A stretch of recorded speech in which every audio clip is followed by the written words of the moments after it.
प्यारे बच्चों, आज फिर हम एक महत्वपूर्ण टॉपिक लेके आए हैं आपको, द्रव्यमान शक्ति तथा बंधन ऊर्जा।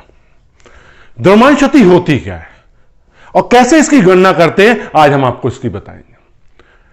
द्रव्यमान शक्ति हम जानते हैं नाभिक न्यूट्रॉनों और प्रोटॉनों से मिलकर बना है। इनको जो कंबाइन नेम है, इनका जो संयुक्त नाम दिया गया है प्रोटॉनों और न्यूट्रॉनों का, इन्हें कहते हैं न्यूक्लियॉन। एक प्रोटॉन और एक न्यूट्रॉन एक न्यूक्लियॉन है। जब प्रोटॉन और न्यूट्रॉन मिलके नाभिक की रचना करते हैं तो नाभिक का द्रव्यमान न्यूक्लियनों के द्रव्यमान से कम मिलता है। इस अंतर को हम द्रव्यमान शक्ति कहते हैं। फिर सुनिए, न्यूट्रॉन और प्रोटॉन मिलकर नाभिक की रचना करते हैं। नाभिक का द्रव्यमान न्यूक्लियनों के द्रव्यमान से कम होता है। इस द्रव्यमान के अंतर को द्रव्यमान शक्ति कहते हैं। इसकी गणना कैसे करते हैं हम द्रव्यमान शक्ति की? देखो, नाभिक के मूल तत्व क्या है? न्यूट्रॉन और प्रोटॉन। हमारे पास एक तत्व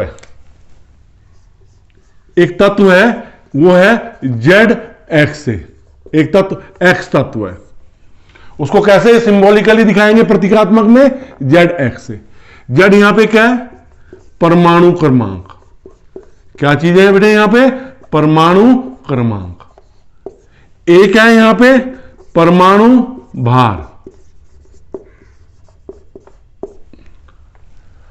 अब हमारे पास प्रोटॉनों की संख्या कितनी हुई? एमपी। पहले हम लेंगे एमपी, एक प्रोटॉन का द्रव्यमान। एक प्रोटॉन का द्रव्यमान। एमएन, एक न्यूट्रॉन का द्रव्यमान। एमएन, कैपिटल एन, नाभिक का द्रव्यमान।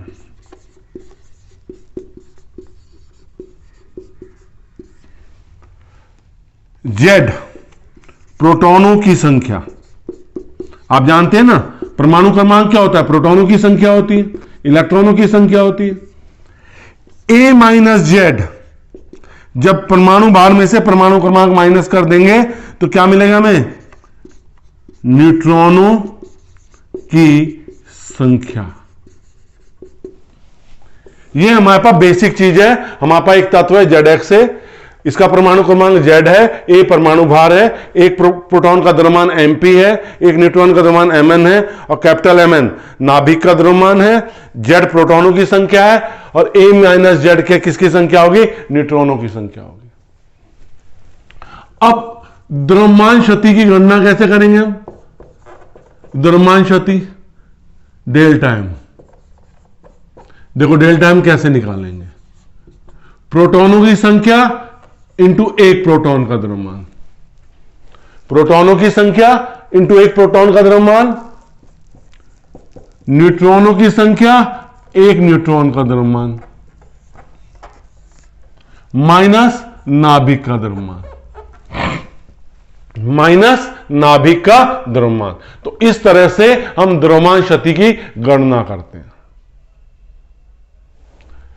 तो द्रव्यमान शक्ति का फॉर्मूला क्या है? न्यूक्लियनों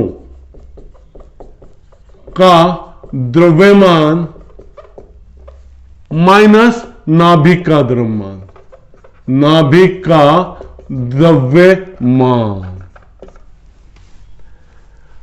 अब हमारी नेक्स्ट टर्म आती है, उसे कहते हैं बंधन ऊर्जा।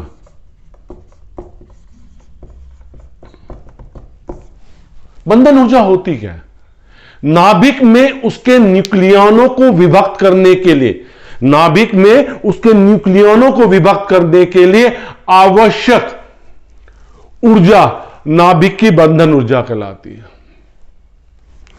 नाभिक है, नाभिक किससे बना हुआ? न्यूक्लियनों से बना हुआ, मतलब प्रोटॉन और न्यूट्रॉनों से बना हुआ। नाभिक के न्यूट्रॉनों और प्रोटॉनों को विभक्त करने के लिए आवश्यक कुल ऊर्जा को क्या कहते हैं? बंधन ऊर्जा कहते हैं।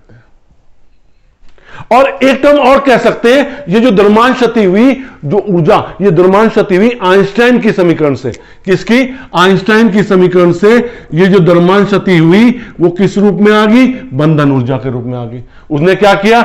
नाभिक के अंदर न्यूक्लियनों को क्या किया, बांध के रख दिया। तो बंधन ऊर्जा मूल रूप से नाभिक में न्यूक्लियनों को एक साथ रखने के लिए आवश्यक ऊर्जा है। फिर सुनिए, बंधन ऊर्जा मूल रूप से नाभिक में न्यूक्लियनों को एक साथ रखने के लिए आवश्यक ऊर्जा है। जब न्यूक्लियन नाभिक का निर्माण करते हैं, देखो जब न्यूक्लियन नाभिक का निर्माण करते हैं तो द्रव्यमान क्षति होती है। द्रव्यमान क्षति मतलब न्यूक्लियनों का द्रव्यमान नाभिक के द्रव्यमान से ज्यादा होता है। न्यूक्लियनों के द्रव्यमानों में यही कमी किस रूप में जाती है, नाभिक की बंधन ऊर्जा के रूप में परिवर्तित होती है। किसके रूप में परिवर्तित होती है, नाभिक की बंधन ऊर्जा के रूप में परिवर्तित होती है।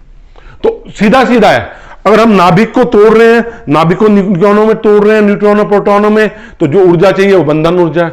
और दूसरे रूप में जब हम कह रहे हैं कि प्रोटॉन और न्यूट्रॉन मिलकर नाभिक की रचना करते हैं, नाभिक की रचना करते हैं ना, तो न्यूक्लियनों का द्रव्यमान नाभिक के द्रव्यमान से ज्यादा होता है।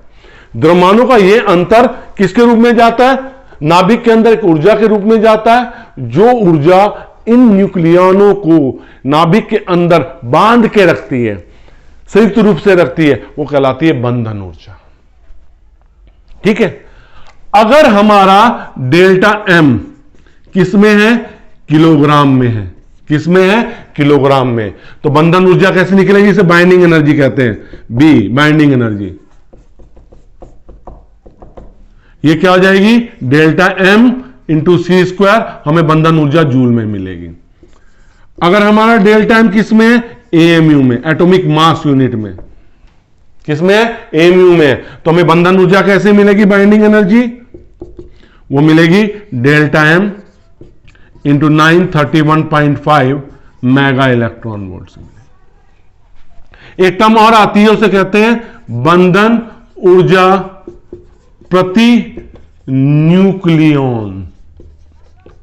बंधन ऊर्जा प्रति न्यूक्लियन क्या होती है, बंधन ऊर्जा प्रति न्यूक्लियन, बंधन ऊर्जा के ऊपर बार डालते हैं, ये होती है बंधन बाइंडिंग एनर्जी, बंधन ऊर्जा बटे परमाणु भार, परमाणु भार, द्रव्यमान संख्या कह दो, परमाणु भार कह दो। तो बंधन ऊर्जा प्रति न्यूक्लियन कैसे निकालते हैं, एक नाभिक से एक न्यूक्लियन निकालने के लिए आवश्यक ऊर्जा को बंधन ऊर्जा प्रति न्यूक्लियन कहते हैं। एक ऊर्जा, नाभिक से एक न्यूक्लियन को निकालने के लिए आवश्यक औसत ऊर्जा को बंधन ऊर्जा प्रति न्यूक्लियन कहते हैं। तो बंधन ऊर्जा प्रति न्यूक्लियन क्या हुई, बंधन ऊर्जा बटे परमाणु भार।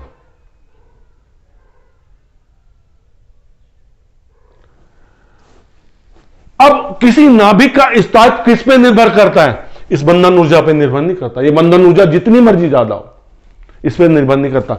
नाभिक का स्थायित्व बंधन ऊर्जा प्रति न्यूक्लियन पर निर्भर करता है। जितनी बंधन ऊर्जा प्रति न्यूक्लियन ज्यादा होगी, उतना ही नाभिक क्या होगा, ज्यादा स्थायी होगा। तो अगर हमें एक ऊर्जा दे रखी है, बंधन ऊर्जा दो नाभिकों की, एक 2000 दे रखी, 1000 दे रखी, लेकिन जिस नाभिक की बंधन ऊर्जा प्रति न्यूक्लियन ज्यादा आएगी, वही नाभिक क्या होगा, ज्यादा स्थायी होगा। बच्चों मैंने आपको ये इंपॉर्टेंट टॉपिक दिया, इसमें न्यूमेरिकल्स भी आते हैं। तो जो बच्चा पहली बार वीडियो देख रहा है, बेटे मेरी चैनल की प्लेलिस्ट में जाइए, इकाई 1 से इकाई 9 तक का संपूर्ण अध्याय वीडियो के रूप में उपलब्ध है। और जो इंपॉर्टेंट टॉपिक मैं आपको दे रहा हूं, समझा रहा हूं, अलग से डिटेल में समझाने की कोशिश कर रहा हूं, और आपकी समझ में आ रहा है, तो मेरे चैनल को, मेरे वीडियो को लाइक कीजिए ना, शेयर भी कीजिए अपने साथियों के साथ, उन्हें भी तो इंपॉर्टेंट क्वेश्चन मिल जाए। ये बोर्ड में आने के संभावित प्रश्न होते हैं बेटा। और मेरे चैनल को अगर आपने सब्सक्राइब नहीं किया है तो सब्सक्राइब जरूर कीजिए। बहुत बहुत धन्यवाद।